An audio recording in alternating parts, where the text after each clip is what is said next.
পৰিৱৰ্তন শব্দটো শুনিবলৈ ভাল হৈছে ইডোখৰ নকঙে আৰু পেট্ৰলৰ দাম বাঢ়িছে পৰিৱৰ্তন শব্দটো শুনিবলৈ ভাল বাঢ়িছে পেট্ৰলৰ দাম পৰিৱৰ্তন শব্দটো শুনিবলৈ ভাল বাঢ়িছে পেট্ৰলৰ দাম ইডোখৰ নকঙে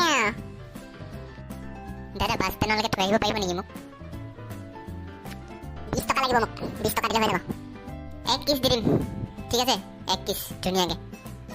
এক কিছ দিলে মই পুৰা গাড়ী খাৰা কৰি দিম আৰু গাড়ী খাৰা কৰি দিম তোমাৰ কাৰণে অ' মাই ডগছ মই ৰেটটো কোৱা নাই নহয় 21 টকা কথাটো কৈছোঁ বেটা গাড়ী খাৰা কৰি দিয়ে এক কিছ দিলে মই 21 টকা বুলিহে কৈছোঁ 21 টকা অকণমান মানে 21 টকা বুলি ক'ব নাই কি এক কিছ যা যা ই গৈছে না মোৰ চকুৱাটো পাই গৈছে না চকুৱাটো পাতনে ফালটো চব চালা মান সন্মান নাই